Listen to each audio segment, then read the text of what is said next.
I put on tons of weight, and then I developed cystic acne, which is the worst type of acne. My acne was so bad that I could hardly put my face on my pillow because of my dime-sized pimples that were pus-filled and also bleeding. I wish I had someone who could walk with me and tell me exactly how to juice so I didn't do it the wrong way, because there is a wrong way to do it and there is a right way to do it. I wish I had someone who told me what ingredients could help grow my hair the fastest. I wish I had someone who could hold my hand, y'all, and encourage me on the journey. Hey everybody, it's Alexandra and Dotsie. We're bringing you another great show today. So we're so glad that you tuned in. Have you ever felt like you're not living your healthiest life? Have you ever been curious about a whole food, plant-based lifestyle, but you're unsure where to start?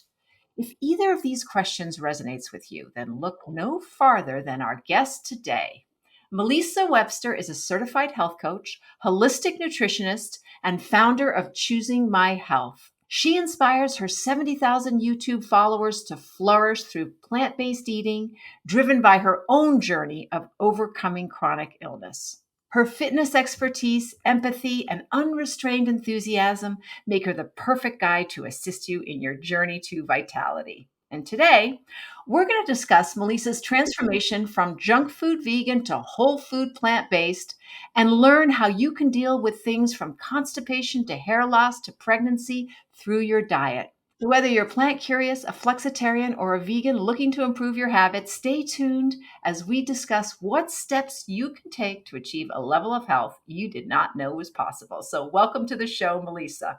Yay, that was so beautiful. Thank you so much, ladies. Thank you.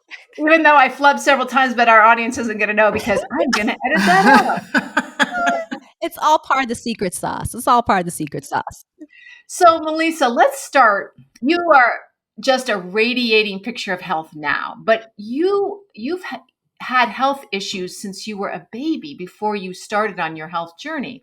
So, can you tell us a little bit about your health situation? Boy, starting from when you were just a little one. Oh, yeah. I had issues, like you said, since I was a baby. As soon as I came out the womb, several weeks later, I was diagnosed with cradle cap.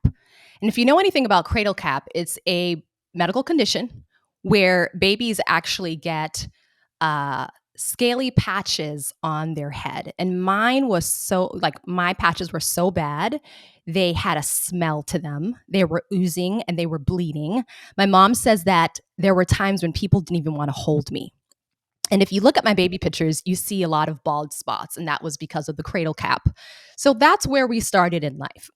And then shortly after, I got psoriasis. And if you know anything about psoriasis and eczema, you get more scaly patches on your skin.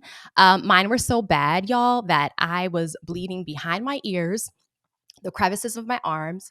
I'll never forget sitting in class, and it was just like this guest speaker who came in, and I don't know why, but they just started staring at my skin, and I felt like an alien.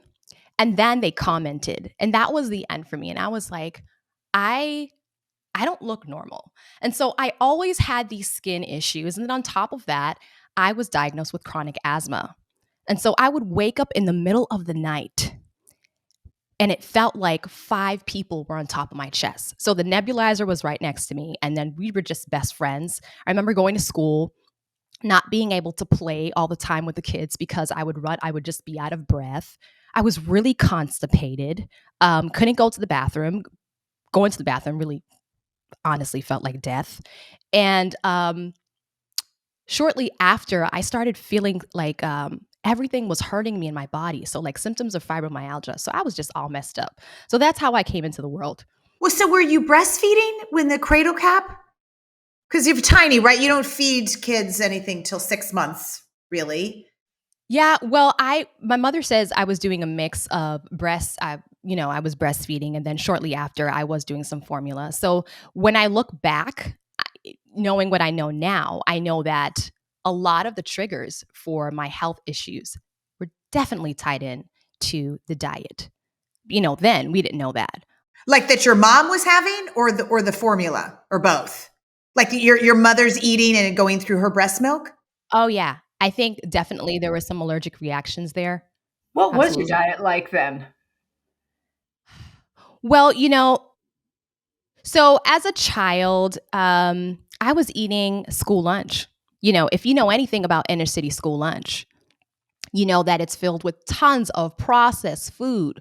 So I was eating all the meat. I was eating all of the fried food. Our pizzas were like this thick with some sort of something that looked like cheese. Not too sure if it was cheese or plastic, ladies. And then the array of milks. We had whole milk, in the red carton. Then we had skim milk, reduced milk, 1%, 2%, chocolate milk, banana milk, strawberry milk. There were so many options to get dairy into your system. So that's what I was eating from pretty much kindergarten all the way to high school. Eating that way, after a while, you're going to get sick. Did anybody know what to do? Were you in and out of the pediatrician's office and the doctor's office and the allergist? And how did you figure out it, unravel and start to get better? Or did it take many, many years? So and that's a great question, Dotsie. I was definitely in the pediatrician's office, Dr. Rosenberg. I still remember his name. I was there all the time. If it wasn't blood work, it was a new medication. If it wasn't a new medication, it was just going in because I was spiking a fever. And this was just the way life was. I remember clearly needing to do blood work because my legs were in pain and I was like 13 years old. And it wasn't like I was running a marathon or anything. This is just the way life was. Um, I'll just flow into it kind of. You kind of just preluded to like, how did I come to the conclusion that I needed help, I guess? Well, it all started with the turkey. It was Thanksgiving. And like most American households, we want some good old turkey. And so my sister, she goes into the kitchen and she proceeds to slice this turkey open. And you'll never forget. I'll never forget. You may never forget. Here we go. What she finds in this turkey. She finds a fat, engorged, translucent, hairy being. A parasite. Waiting to be devoured. Okay. At that moment, ladies, I said to myself, oh no, I'm going cold turkey. Cold tougher. And I decided that I would be a vegetarian. All right. I'm probably 16 around this time. But because my conviction, my reason wasn't based on like serious conviction, it was more based out of fear. It wasn't shortly after like I smelled some General Gao's chicken in the air at some Chinese restaurant and I was back on the meat. It wasn't until I went to college that I had a huge experience that actually led me to veganism. And that's when my healing journey really began. Okay, let's hear it. Oh, we gotta go. I didn't know if I could continue, but okay. This was a conviction, right? Yeah. That you really realized you absolutely needed to go and stop eating animals and everything that comes out of them. So I'm in my health principles class, Health Principles 101, and I'm sitting down and we watch a documentary about the process cows go through before they're slaughtered. And at that moment, I knew I can't be eating this animal anymore. The trauma, the pain, I can't. I can't. And that was conviction enough for me to become a vegan. But I didn't know how to become a healthy vegan. And let me backtrack 1 second before I get to that part. At that point, I had conviction to become a vegan, but I really had a hard time with cheese. I was a cheese addict. We know that cheese contains casomorphins. And what casomorphins do is they cross the blood-brain barrier and they attach to receptors in the brain, much like narcotics. And so for me, I had no idea why I was so addicted to cheese, but that's what was going on. And so I was a vegan, but then I was kind of like in and out with the cheese. Eventually, I did wean myself off of it with some substitutes that I came across and whatnot. But I was still binging. I got rid of the cheese eventually, but I was still binging heavily on processed food, the junk vegan foods, the white bread. I was used to the standard American diet from the school system, the inner city school system. So it was very easy for me to continue in that same vein, minus the cheese and minus the meat, but it didn't make it any better. And whoa, did I get sick. I put on tons of weight. And then I developed cystic acne, which is the worst type of acne. My acne was so bad that I could hardly put my face on my pillow because of my dime-sized pimples that were pus-filled and also bleeding. Um, and eventually, I had a really bad episode, and this person I remember came up to me and they were talking to me, and I could actually feel the tingling in my skin and that, my face was bleeding. And I was like, I don't know what to do. I don't know how to heal this. I knew no meat, no cheese. And I thought that was enough to stay healthy, but it wasn't. I end up in grad school and everything took a turn for the worse. I was burning the candle on either end. I wasn't sleeping. I was sicker than ever. I could hardly wake up in the morning. I was planning a wedding. I was trying to finish a master's degree. I still had a full-time job. It was chaotic. And I tried to get up one morning and I realized that I could hardly get up. I called the doctor's office and I said, y'all, you got to run some tests because I'm not feeling well. The doctor ran tests and he comes back with the news and he says, we have found leukemia-like indicators in your blood. When I heard the word leukemia, I knew I had to pick one of two options. Number one, pick up the phone call and do something about my darn health. Or number two, keep going like a lot of us do, act like I didn't hear the doctor, and go on with my life. I knew I had to do something before something happened to me. And was that when you decided to go to the health retreat, or what was the thing that changed you to The health retreat happened on the vegan journey. I think it was a precursor to the lifestyle I would be living in the future. But really what happened was I started devouring every book I could. I started researching like a mad woman about what I could do to heal. And then I came across plants that heal, a whole food plant-based diet. And I went all in with plants. I started juicing like a mad woman. I started doing high raw foods and instantly I began to heal. Just like that. My skin started clearing. During that time, I lost so much hair. When I talk about hair, I mean clumps on the floor. I was rocking like shoulder length, and it went from shoulder length to like ear length in a matter of months. I couldn't even do a ponytail. And it was really, emotionally distressing because people knew me to have, I could at least do a ponytail, but I couldn't even do that because of all the stress and all of the struggles that was going on with my hair. And I noticed that my hair started growing after I started the juicing. And then I started this journey and I continued and I continued. And today, by the grace of God, I'm no longer constipated. I never suffer with asthma attacks. I no longer have psoriasis. My hair is back and it started to grow like Rapunzel. My cystic acne is gone. All praise to God. Like I feel good. And now I'm like this ambassador trying to help anyone I can. And with this message that your body can heal itself if you give it some more plants.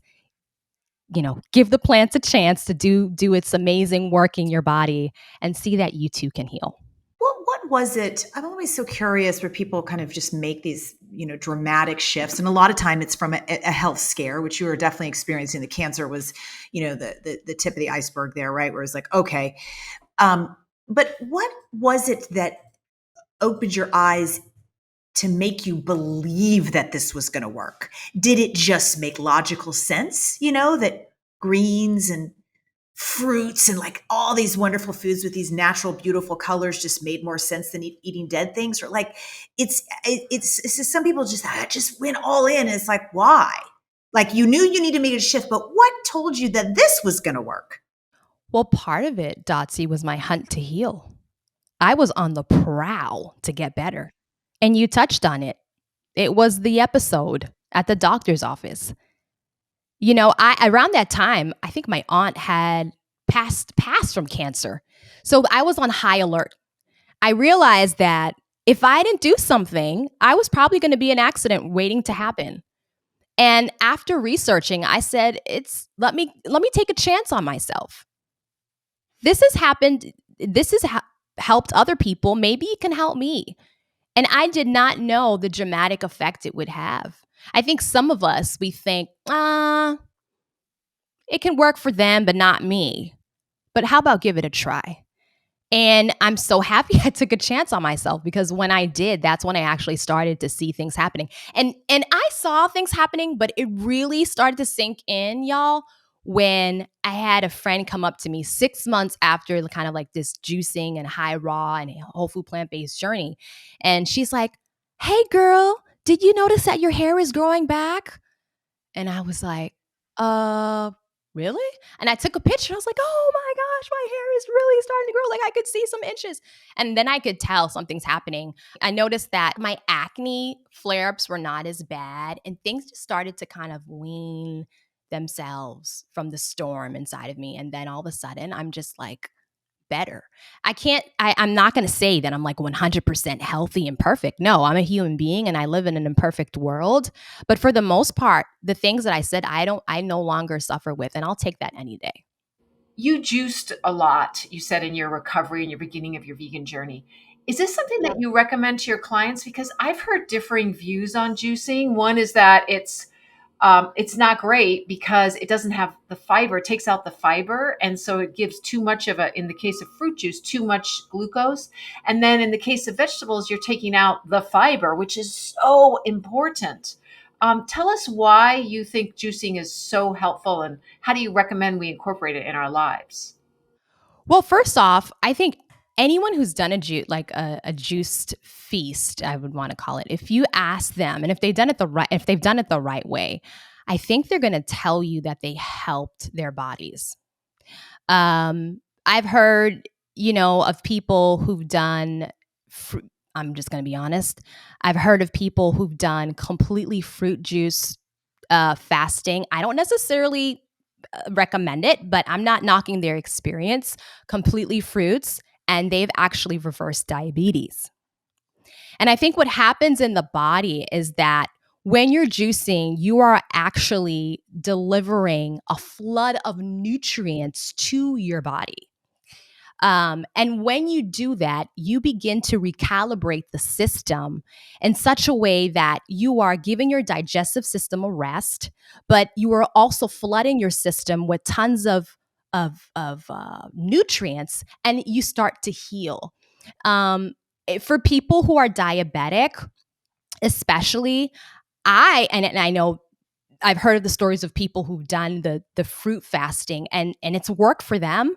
With my clients, I recommend and like I've done mostly vegetables, so like an 80-20 type of deal, and especially with diabetic patients, and it's worked beautifully. I mean, it worked beautifully for me, and it's something that I recommend highly.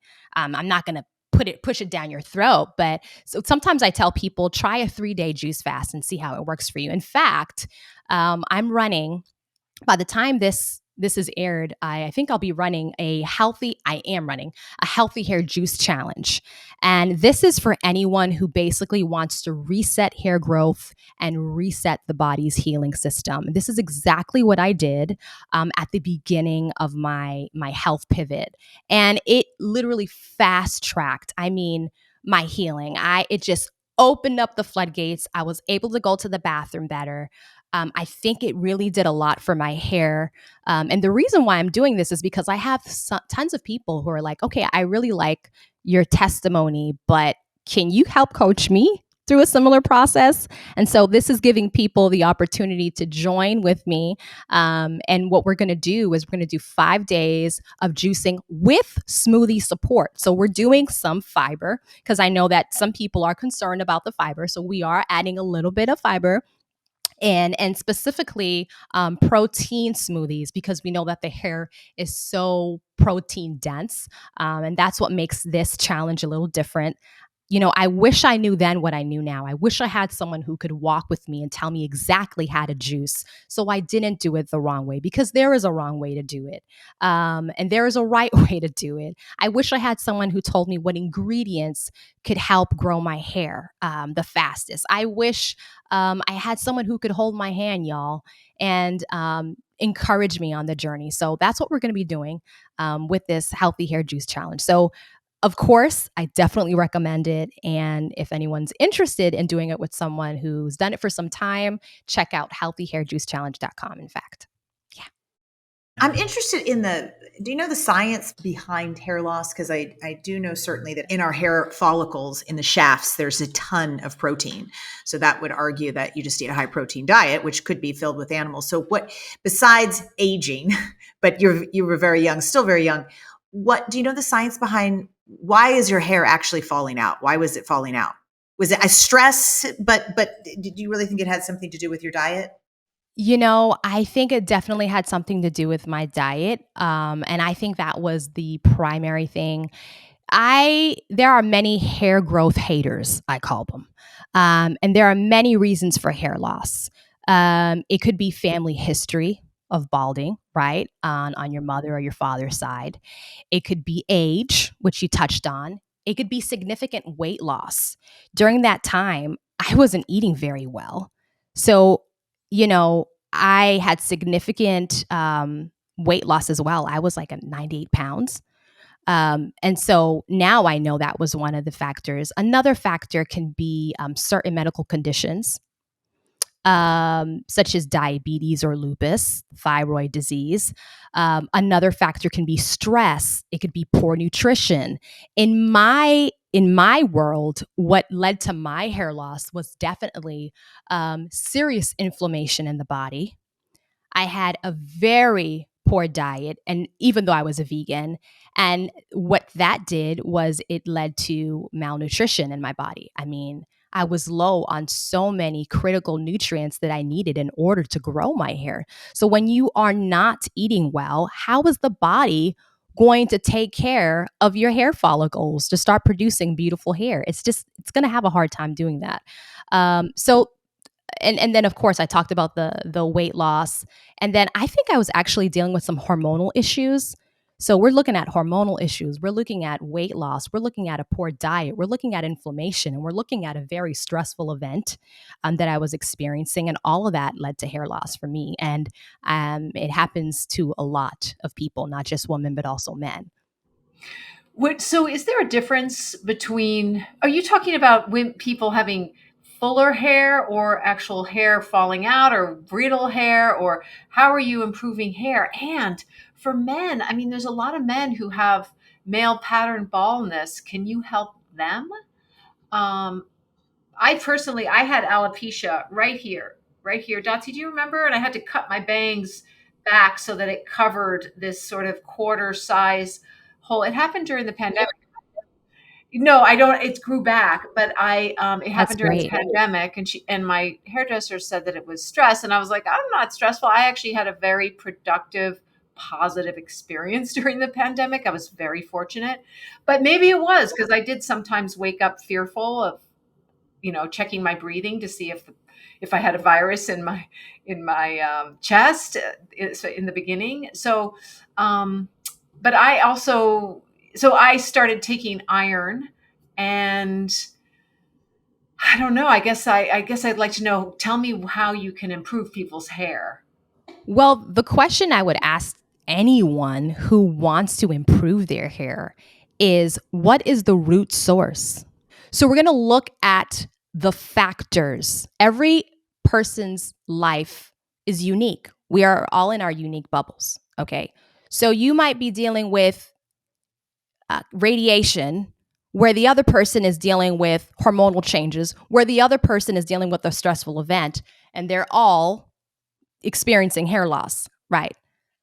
Um, so the important thing is to understand why you're experiencing, and that's what I do with the people that I work with, right? I ask them what's going on. A lot of them will say, "Oh, it's, I didn't even realize, but this just happened to me," or "I just had a virus," or "I just had surgery," or I actually hemorrhaged and I lost so much blood," right? Alexandra, the iron is huge in hair growth. When you're low in iron, I think it could be rated as the one of the leading factors for hair loss for women, just iron alone. Um, so identifying the root cause. And then I also suggest, and it works for men as well, doing some micronutrient testing, running just a completely a huge blood panel, figuring out how your blood is doing, and then looking at that micronutrient testing.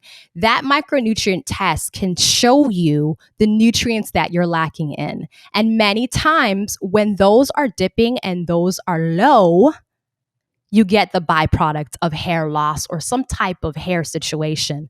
And I have seen for people who actually raise those levels that their hair as a result gets better. So in that, from that perspective, absolutely, I can help men, I can help women. But what I tell them to do is figure out what the root cause is, and then do some micronutrient testing. And when you can kind of tweak those two areas, many times you find the solution. And then the third thing is to recognize that hair growth hinges on two major factors. Number one, internal health, and number two, external hair care. You really can't have one without the other, because you could be thriving on the inside, but you can be wearing weaves or extra hair that's pulling at your hair follicles. Your hair could be growing, but you could be pulling it out. So you kind of need both of those things. So identifying your unique formula with those two factors, in addition to what I had mentioned, and many times you can solve the solution. What about some supplements or foods that you recommend? We talked about iron. You talked about juicing because it helps your body just really grab those nutrients. But what specific things should people be taking or watching for to help their hair? There's something called biotin I know everybody talks about.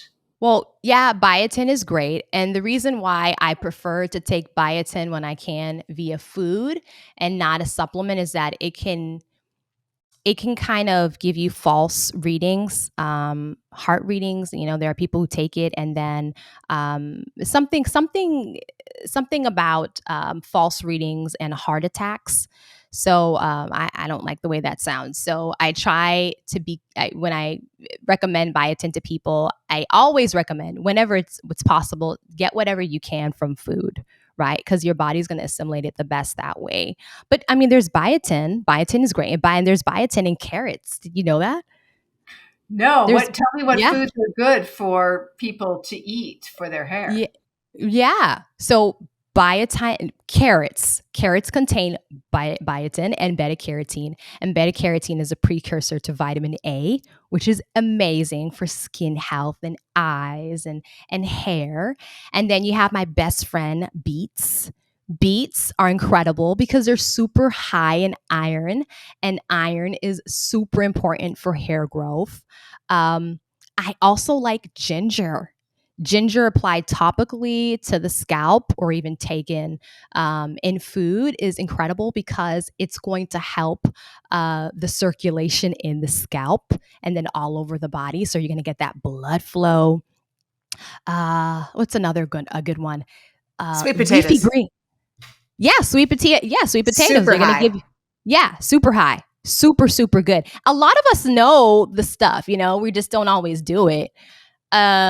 Leafy greens, you're going to have your calcium, you're going to have your iron, you're going to have a lot. Like it's chock full of nutrients that are good for your hair. You also want to make sure that you're getting enough zinc, you're getting enough vitamin D, you're getting enough B12. And if you have any early graying, you want to do some micronutrient testing to see if you're low in copper. Copper deficiency can be linked to early graying. You want to Define see, early. define early. Yeah, I don't know. What is early? You know what I mean? Like 20s, or when are we supposed to gray? Mine's Yeah, starting. I don't know. I think people start seeing grays in their late 30s. But, honestly, y'all, I don't know if that's because of the world we live in and the extra stress that we're just microwaved in all the time. I mean, if you guys were to ask your parents or your grandparents, I don't know, they probably started graying in their 50s. I don't know. But early is relative, right? But earlier than you expect to be graying. Um, so all of those are super important in hair health, all of those nutrients. And those are some of my favorite foods. Ooh, avocado. Avocado is really good. All that good fat. Fat is good for the hair. Healthy. Have you ever felt trapped in a cycle of stress and sleepless nights? I know I have. But since I've added Magnesium Breakthrough to my nightly routine, no joke, I've been able to quiet my mind, fall asleep fast, and stay asleep longer. And what sets this supplement apart is that while other magnesium supplements, and certainly all the other ones I've tried, and I've been taking magnesium for years, while all the other ones only give you 1 to 2 forms of magnesium, Magnesium Breakthrough contains all 7 forms. So, I've never even heard of this. So it will not only help you fall asleep, but it will keep you regular and focus your mind, plus the many, many other things that magnesium does, which you've probably heard me talk about on this podcast, because as I said before, I've been taking magnesium for years and it's really, really helped me. But I love this magnesium because it contains all 7 forms of the supplement, and it's vegan, gluten-free, and soy-free. And also super important to me because, as we know, supplements aren't regulated. They don't contain always what they say they contain, but Magnesium Breakthrough has received a good manufacturing practice certification through third-party inspections, so you can trust by optimizers. So get this all-natural, full-spectrum magnesium supplement by going to buyoptimizers.com/switch4good and use promo code switch4good during checkout to save 10%. From one popular sad topic to another, we have had people write in on constipation being an issue. And you definitely help people in this area. What do you say to people, first of all, for dealing with this? It sucks. It's embarrassing. It's uncomfortable. It can even be painful. And what are some solutions that have worked for the people that you're helping? Absolutely. Well, constipation was a big issue for me. And for people, I kind of look at these 4 areas. So it's number 1, balancing the gut, making sure your microbiota is really good, eating enough fiber, but coupled with that is drinking enough water. See, a lot of us can eat tons of fiber, but what happens is fiber is basically, it kind of just puffs up in your colon, and now you need the water to flush it out. So if you're eating all of that puffed up, the stuff that gets puffy in your colon, but you don't have enough water to push it out, it can hurt. Like, I went plant-based and I'm eating all this fiber, but I'm still constipated. I'm worse now. Well, honey, have you been drinking enough water? Mm-hmm. And then the 4th thing is avoiding certain foods, the processed foods. Can definitely hurt. White bread can really constipate you. The meats, the cheeses, all these things are constipating. And then Is that because they don't have fiber? there are a lot of things, processed food is just never a good idea. Never a good idea, and it's very, very void of fiber. So you're taking stuff in, but you're not taking stuff that's going to actually help you go. And so that's why you have to eat the plant foods to help you go. That's one of the things you could do, right?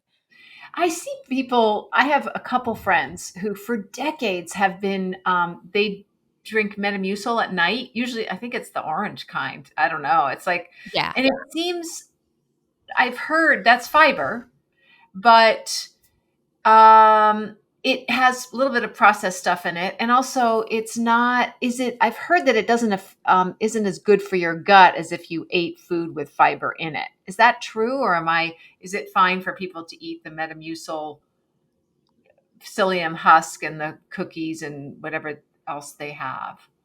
Really, if you haven't gone to the bathroom in some time, do whatever you have to get it out. But as a long-term solution, I wouldn't look at Metamucil as a long-term solution. In fact, I would actually look at your diet and say, where can I get the natural, stuff from? Why supplement if you don't have to?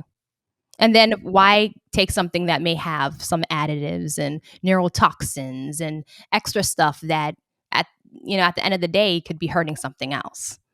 But if you need to go and you haven't gone in a long time and that's all you have, by all means, take something so you could at least go to get you back on track. And talking about stuff to help you go, um, some coping mechanisms. Um, Aloe vera gel is something that people do, like opening up an aloe leaf and using the slippery stuff inside.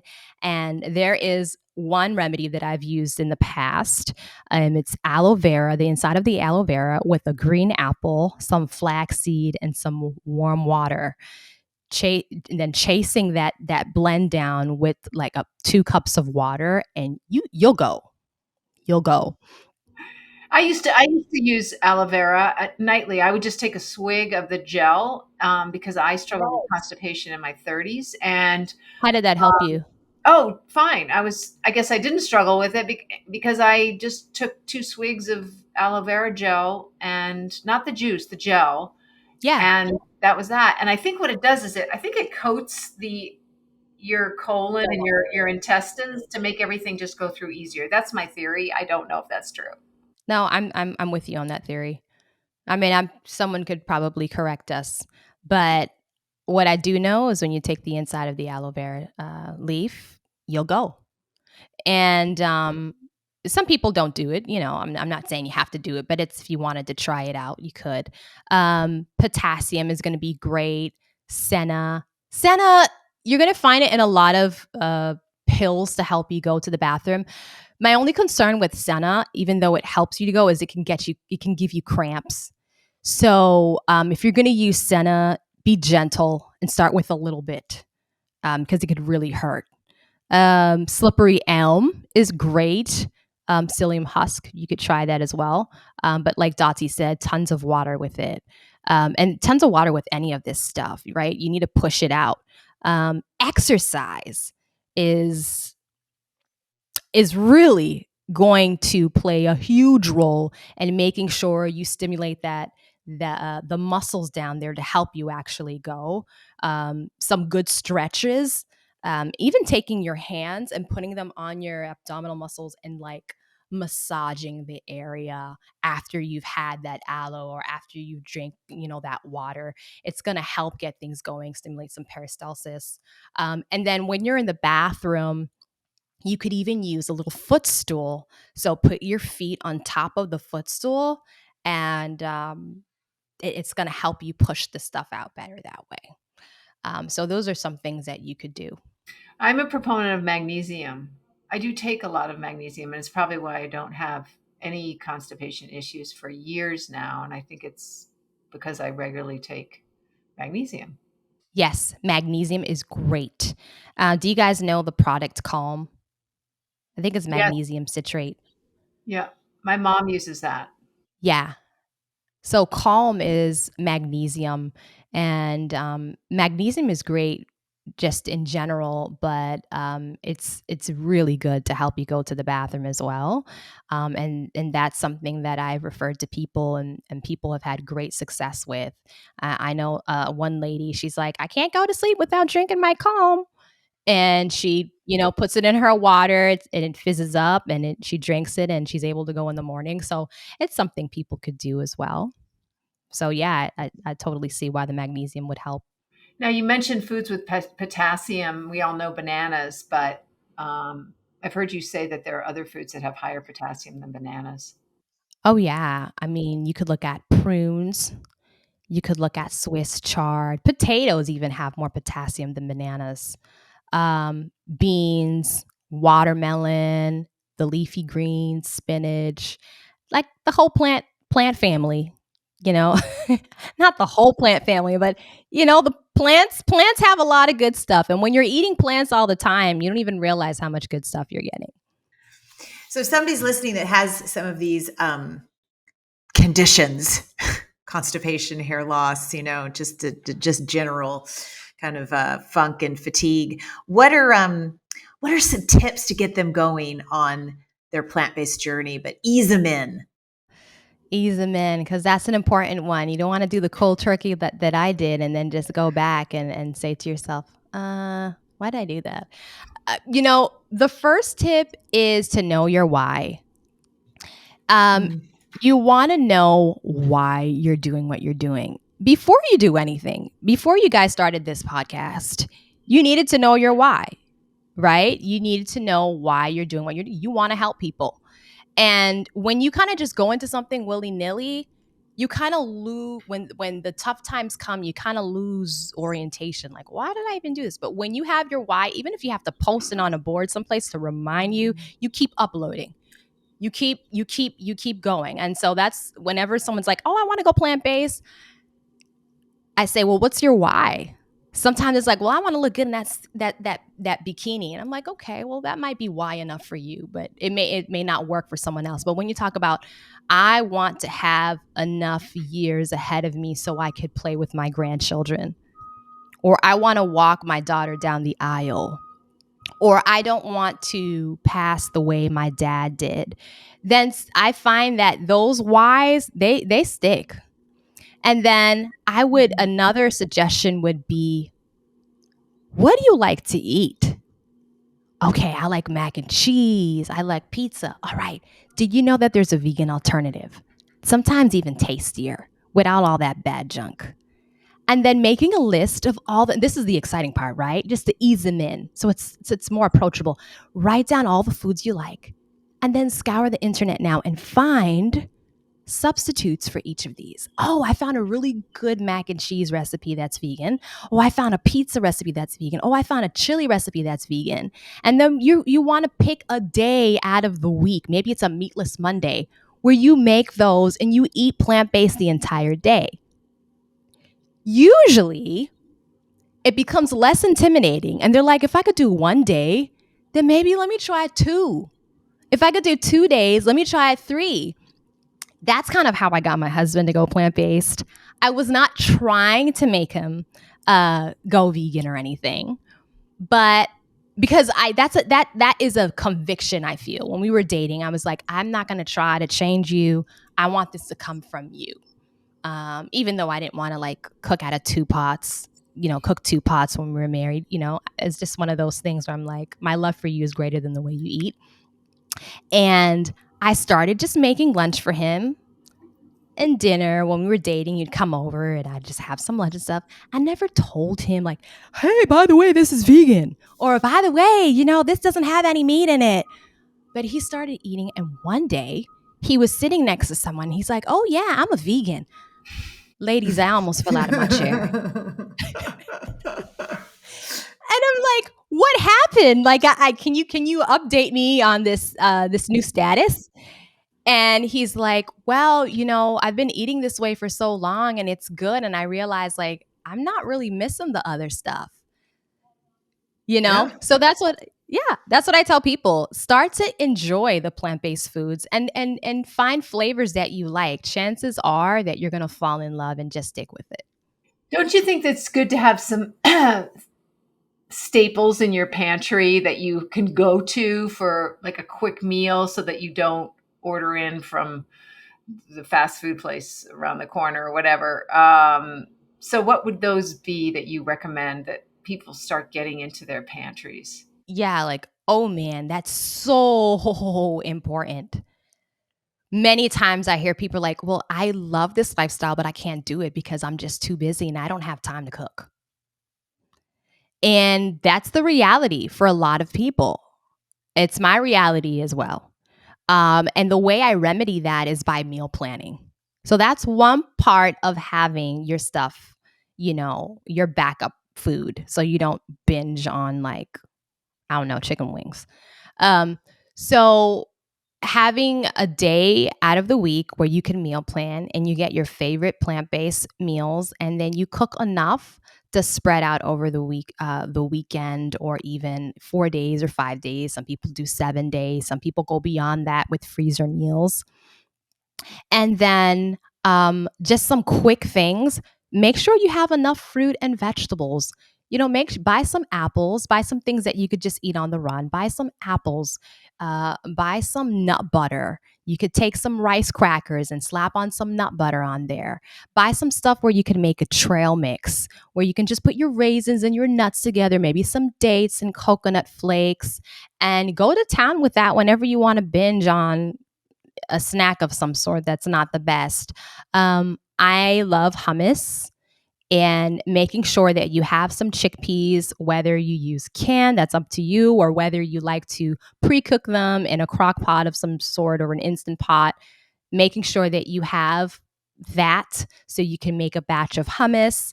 And hummus lasts for a good little bit. And it's great with crackers. I have a story about hummus actually. When I was researching you, you were talking about how much you liked hummus, and and I suddenly got this desire. You were talking about chickpeas, I think, and I got this desire for chickpeas. So I started looking, and I literally stopped my research on you, went downstairs, opened a can of chickpeas, and put nutritional yeast on them and some garlic powder, and then spread them on a tray in the oven and bake them, and then I had them as a snack. Oh, thanks for sharing. I might have to do something after our talk here. What's this about soaking buckwheat and oats in apple cider vinegar? Those things together just did not make my mouth water. Yeah. Right. Well, the soaking is because of the phytic acid in grains. So phytic acid is sometimes it's touted as a really bad guy. All grains have phytic acid, by the way. But what phytic acid can do is it can kind of rob you of certain minerals and nutrients, and just kind of make it hard to absorb that stuff. But phytic acid could also be act as a type of antioxidant to the body. So, but too much can be a bad thing. And so what I do is I just soak my grains in water with a little apple cider vinegar or sometimes lemon. And I just soak it overnight. And what it does is actually reduces the phytic acid, sometimes by up to 30%. Now, because I do it all the, like, for example, oats, I think they are the grain with the most phytic acid. And so I like to soak my oats when I can. And then for the buckwheat is very low in phytic acid, but because I just soak everything, I just, hey, heck, just soak my buckwheat. And it's going to reduce the phytic acid there too. So that's what that's about. That's what the soaking is about.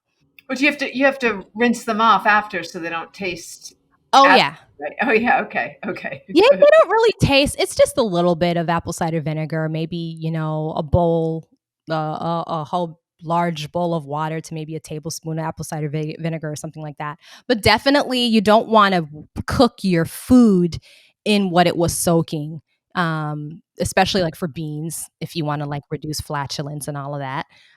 Just rinse it and then cook it. I want to ask you before we end. Just you have three beautiful children, and I think you gain quite a. People often go vegan because they want to clear their skin or they just want to feel better. All the reasons actually that you went vegan, and also to lose weight. And baby weight can be something that can be really stressful to women. Sometimes they'll have a baby and they won't ever really lose that baby weight completely, and they'll have a second baby. And, by the time they're in their late 40s, they will have gained quite a bit of weight because they were never able to lose the baby weight. So, what do you recommend to new mothers who are dealing with that? Yeah, and that's a real thing. There are 3 things that I recommend. The first thing is breastfeeding. If you're able to breastfeed, it's one of the best things you can do to for your baby and for yourself. It's gonna help you lose weight. Absolutely, across the board. And then the numbers And is that 2. because your metabolism stays so high because your body's literally making food? I mean, it's like the machine is burning. Like what? Oh, yeah. Oh, yeah, and it does something, you feel it. Like, I remember when I first started breastfeeding, something happens in your belly area where it begins to tighten. The first time I started, and I remember my midwife saying, don't be scared once your stomach starts cramping because it's basically down there constricting and going back to itself. So it was like I was getting a workout each time I breastfed. And that's just the way God's made our bodies. So I try to recommend breastfeeding as much as possible. Now, there are some women who are not able to breastfeed for whatever reason. If you're not able to like be there with the baby, at least pump. And if you're not able to do that, even if you are, number 2, definitely look at your oil consumption.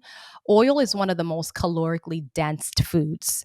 So when you're putting in a lot of calories, you can expect to pack on some stuff, especially if you're not like burning it. So, you want to make sure that you're limiting your oil. Be very careful with that. And that's something that I had to do because they're high in calories. And then number 3, clean out your pantry. If you have stuff in your pantry or in your fridge that you know you're not supposed to be eating, that's not going to help you get the willpower to give it away or finish it up. And then don't buy it back. Don't be surrounded by it because chances are when you are hungry, you're going to run to that very thing. So, number 1, breastfeed. Number 2, limit your oil consumption or avoid it altogether. And number 3, clean out your pantry. And here's a bonus: exercise, get moving. I know it's hard, especially as a new mom, to exercise. But when I started exercising again, I felt like I had a new lease on life. I felt better. I was able to think better. And then I also started to see that the weight loss was it was coming off. It was coming off. And there was a steady trickle down. And all of those are going to help any new mother. And of course, anyone minus the breastfeeding, but you can limit your if you want to lose weight, you can limit your oil, you can clean out your pantry, and you can exercise. All of that's going to help. Yeah, and I love to me, the cleaning out the pantry and not having it around is so important, because especially if you have the stress of having a kids in the house, you don't need to have that kind of temptation. And so if you have to go to the store and actually get something oily or sweet or whatever, you're much less likely to imbibe in it, and than if it was on your kitchen counter. So they make it difficult to get those things is really a Yeah, key. absolutely. I totally agree. Hmm.